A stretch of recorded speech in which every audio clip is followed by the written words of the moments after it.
Hi, I'm Glenn Whipp with the Los Angeles Times. We're continuing with our Emmy Contenders conversations. Joining us today from Veep, Timothy Simons. Hi. Welcome. Welcome Thanks. back. Thank you, yeah. Great episode that we just aired Sunday night, where we gave birth to the Not Me movement, a movement that only really Jonah could inspire, right? Yeah. And this was something that you pitched the writers, just kind of this base idea? Yeah, it's... Maybe explain it a little bit for those who haven't seen it. Oh, for those yet. that haven't seen it, the idea is that there's a rumor going around the Hill that I have acted inappropriately toward a staffer or somebody, just somebody on the Hill that I have acted inappropriately toward. And when we have her into the office to do the thing where I apologize and say that it'll never happen again and that I'm actually a good person, I also give her an NDA to sign, and then she produces her own NDA and asks me to sign it so that she cannot be associated with me. Yes. And then when I refuse to do that, when I refuse to have somebody disown me like that, she then goes public saying that she has never dated Jonah Ryan. And in fact, when we did have lunch, it was really more of a group thing. And that leads to a movement happening across the country of women saying #NotMe. I also have never dated Jonah Ryan. And then culminates with my own wife having to come out on the side of these women saying, I too at one point did not date Jonah Ryan, even though she is now married to me. So yeah, that started, I think it was right around when I remember, I think it started with the Trump campaign NDAs. There was a lot of talk about NDAs.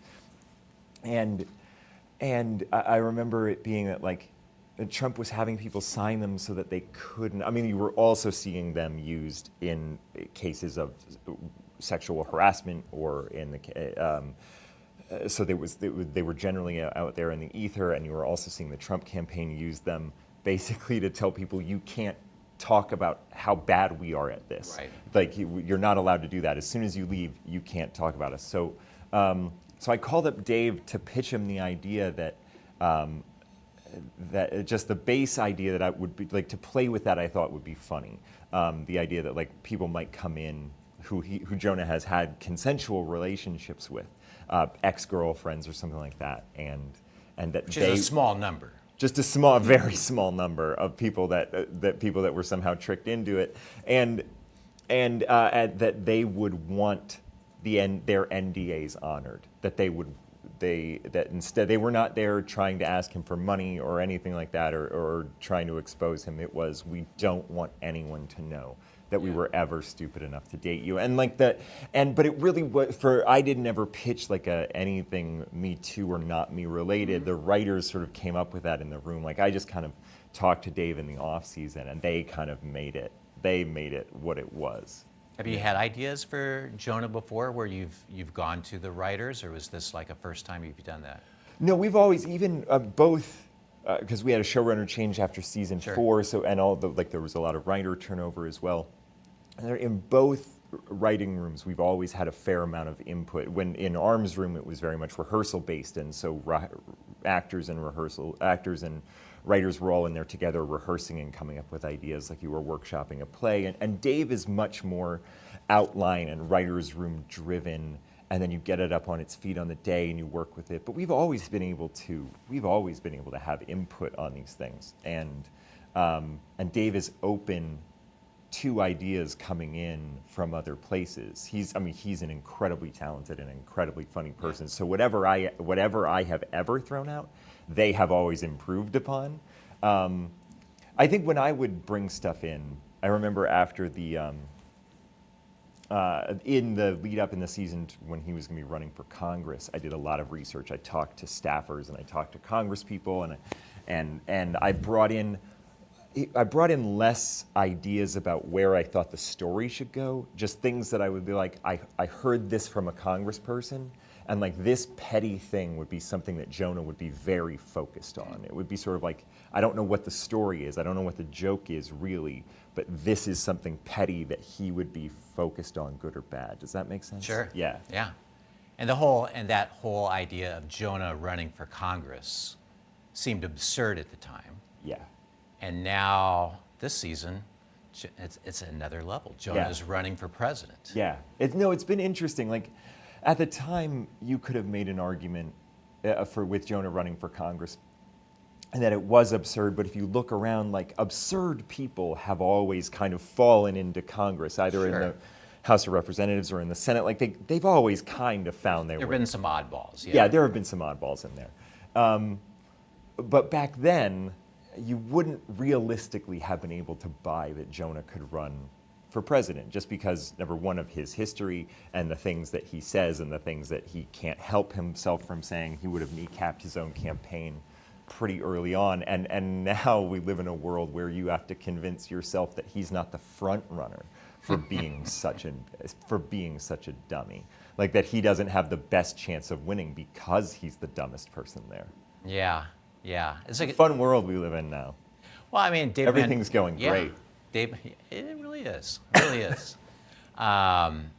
Dave Mandel, the showrunner, has talked about that, how, reality, the absurdity of reality is kind of, lapped the show.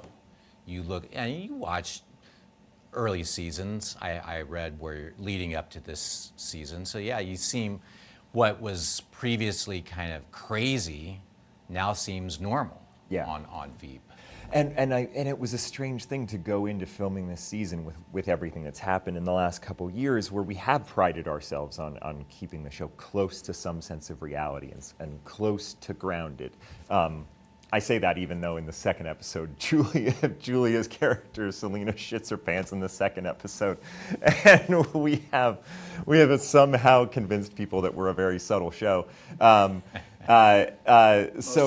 Most of the time.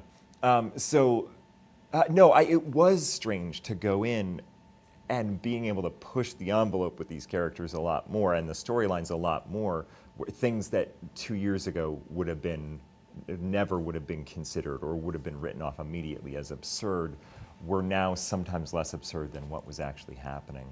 I was emailing with Dave this morning about this idea of like the crystal ball, like the Veep crystal ball, which has kind of been there from the beginning.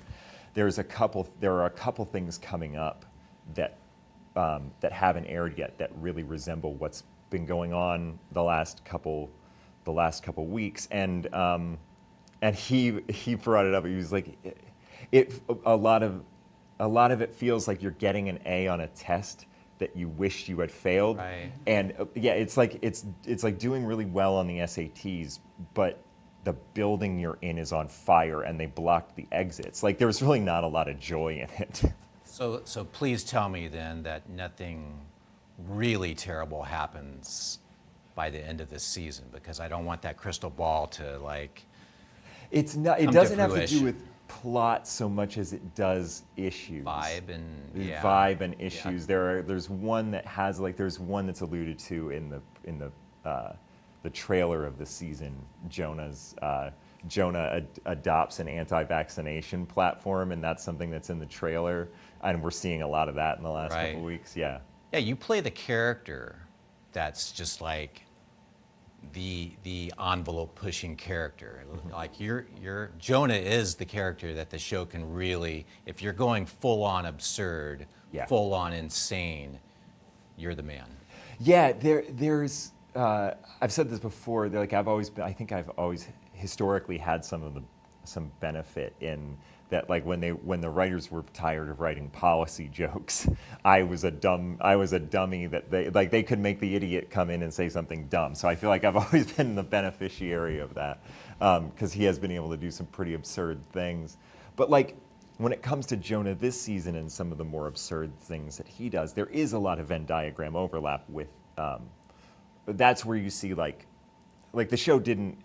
and I don't think anybody wants the show to do this if you're a fan of it, and I'm glad they did. And we just didn't all of a sudden introduce a Trump character into the show. Nobody would want that.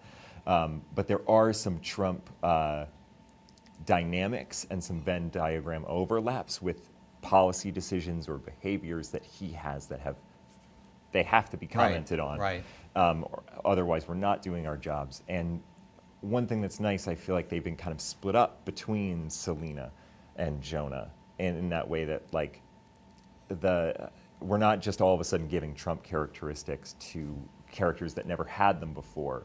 They're just sort of like any Trump-related thing that Jonah does existed in him before, and any Trump-related thing that she does existed in her before, which I would have felt a little bit weird if all of a sudden there was just like a giant sort of fundamental character change in the last season just to try to make a comment on it, you know? Right.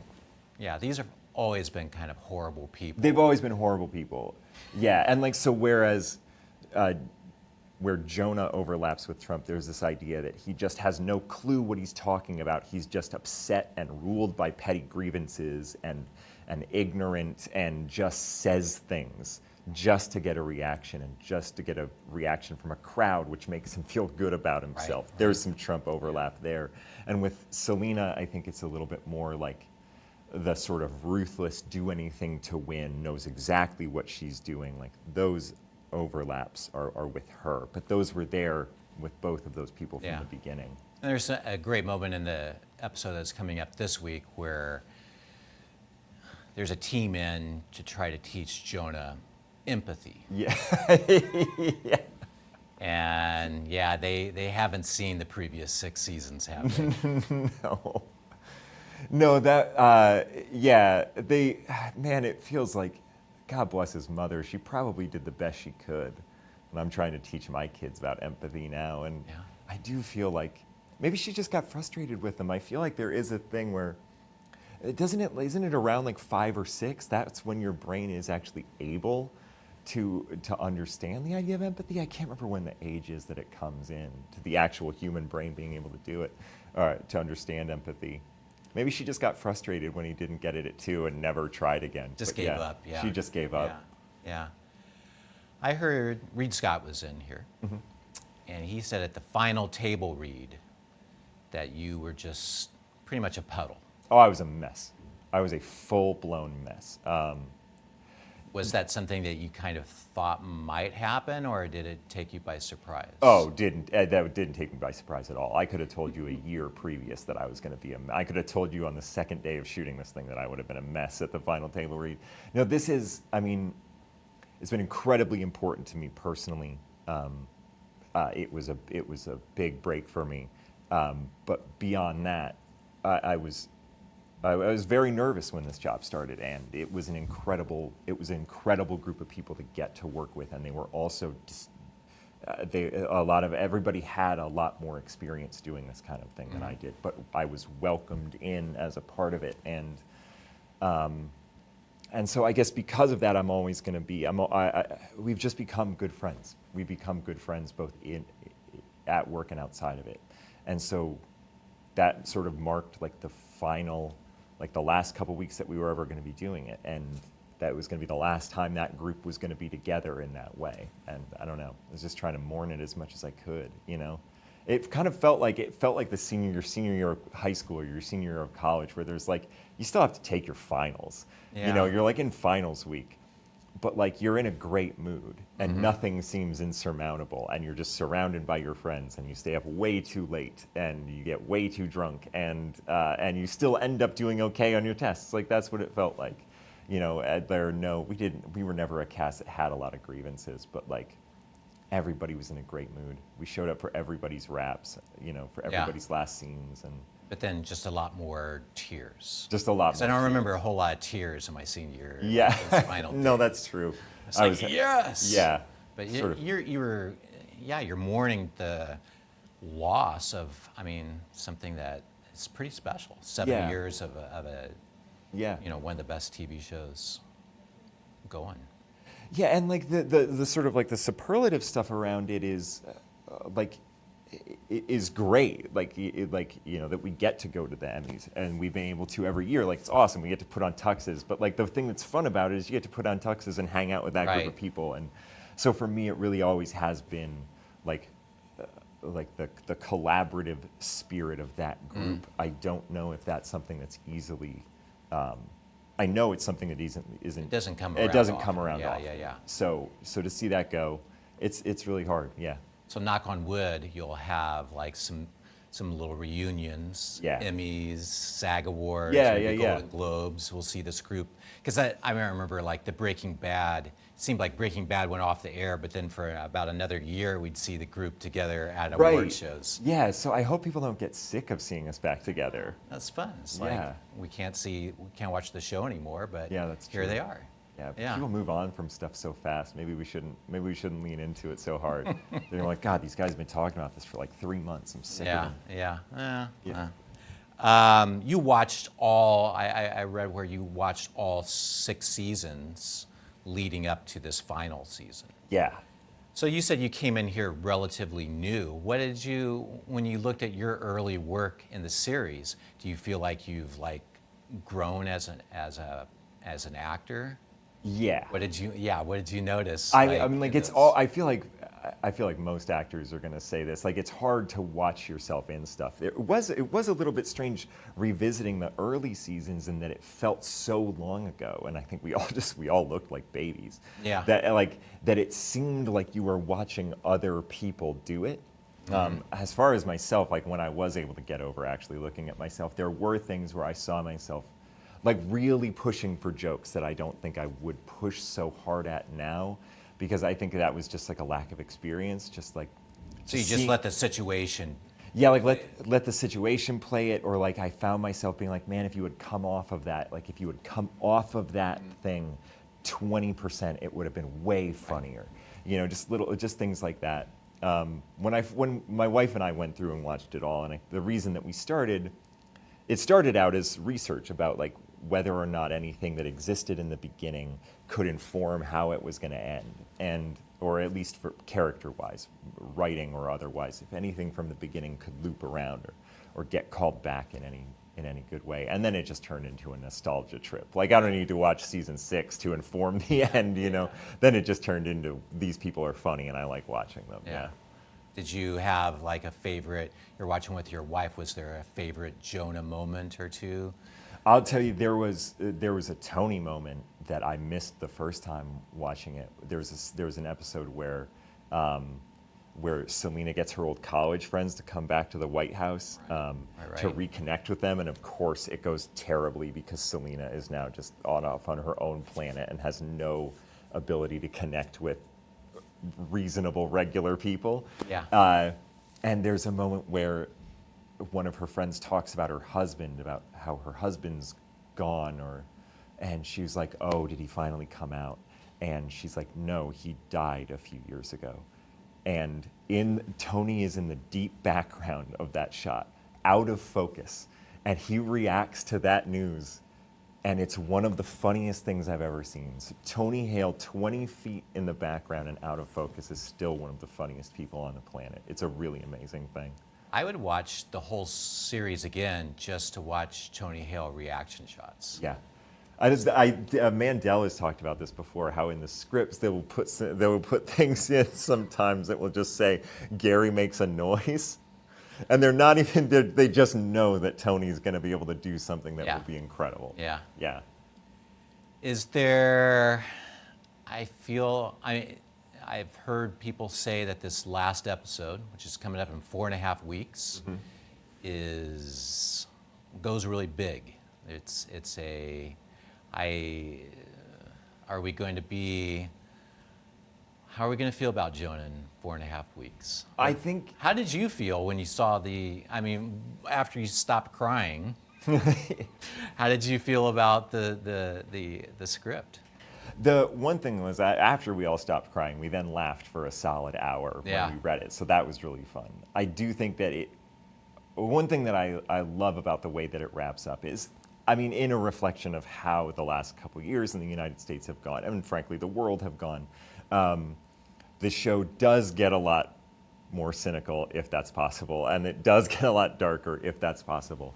But I do think that the show stays true to itself, and the characters stay true to themselves through to the end. And that being said, one fun thing about it is that I think it really does hammer home that these aren't particularly great people, and they never have been. We just tricked you into liking them for a while. Yeah. For like yeah, 6 yeah. or 7 years. Yeah. For 7 years, we tricked you into liking them, and so maybe that'll be laid bare. So people will be like looking, why did I ever? Yeah, why? And like probably I still kind of do like them, but I don't understand why I did. Like, yeah, I think it goes big.